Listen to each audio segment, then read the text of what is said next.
안녕하세요. 골든뷰 성형외과 송상훈 원장입니다. 지난 시간까지는 인중 축소에 대해서 설명을 드렸고요.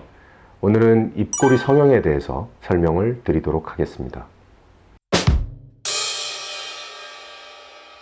선천적으로 입꼬리가 내려간 형태이거나 상악이 약간 돌출이 되고 입의 가로 길이가 짧은 경우, 나이가 들면서 입가 주름이 깊어지는 경우에는 무뚝뚝하고 차가운 인상을 주게 됩니다. 이런 여러 가지 원인으로 인해서 처져 보이는 인매를 조금 더 밝고 부드러운 이미지로 개선시키는 것이 입꼬리 수술입니다.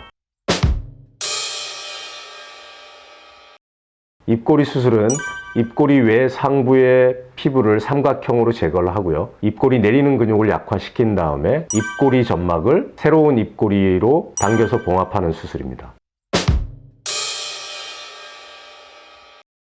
입꼬리 수술 시 삼각형 모양으로 피부 절개가 이루어지기 때문에 원래의 길이보다 입술의 길이가 더 길어지게 됩니다. 따라서 서로 봉합하게 되면 피부가 울게 되어서 함몰이 발생하게 되는데요. 이런 함몰을 최소화하기 위해서 사용하는 것이 진피 이식입니다. 흉터는 절개를 하든 모든 수술에 사실은 다 나타나게 됩니다. 그래서 흉터는 있고 없고의 문제가 아니라 잘 보이고 거의 보이지 않고의 문제인 거죠. 대개는 개인의 피부 톤이나 살성에 따라서 많이 좌우가 되면, 이전에 다쳤거나 수술했던 부위가 약간 볼록하게 올라오는 피부 살성을 가졌다면 이 수술 후에도 역시 그럴 가능성은 있습니다. 따라서 이러한 사실을 잘 인식하시고 잘 관리하시면 생각보다 큰 흉터는 남지 않고요. 만일 눈에 띈 흉터가 발생한다고 하더라도 병원에서 최대한 끝까지 도와드릴 것을 약속드립니다.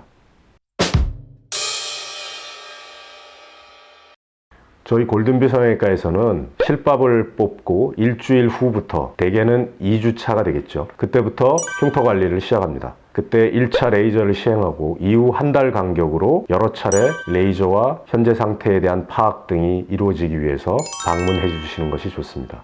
레이저 치료는 여러 가지 종류의 레이저를 사용하고 그때그때의 상황에 따라서 종류를 바꿔가면서 시술합니다. 레이저 시술로 모든 흉터가 사라지는 것은 아니고요. 모든 것을 또 예방할 수 있지는 않습니다. 하지만 레이저 치료는 피부의 재생을 도와주고 그나마 발생할 수 있는 흉터를 최소화하는 유일한 도구입니다. 따라서 정기적인 내원을 통해서 레이저 시술을 받는 것을 권해드리고 있습니다. 레이저 치료를 받지 못한다고 흉터가 심해지지 않느냐라는 질문을 하시는 분이 있는데요. 결론부터 말씀드리면 레이저 치료를 안 받는다고 반드시 흉터가 심해지지는 않습니다. 레이저 치료가 피부 재생을 도우고 흉터를 억제하는 효과는 있지만, 저희가 환자분들을 내원하게 하는 이유는 현재 상태를 충분히 잘 파악하고 앞으로의 치료 계획과 향후 변화 과정에 대한 설명을 드리기 위함입니다. 물론 흉터 치료에도 레이저뿐 아니라 주사 치료요법도 있기 때문에 수술 받으신 분들도 병원에 정기적으로 내원하는 노력을 통해 더 좋은 결과를 얻을 수 있을 거라고 생각됩니다.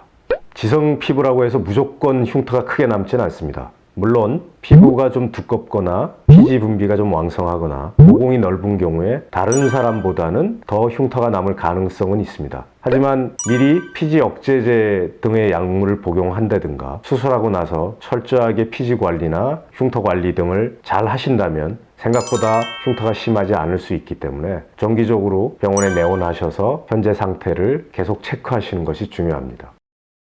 오늘은 입꼬리 수술에 대한 보편적인 질문에 대해서 답변 드렸습니다. 또 다른 질문이 있으신 경우 본 영상에 댓글을 달아주시면 다음 시간에 답변 드리는 기회를 갖도록 하겠습니다. 감사합니다.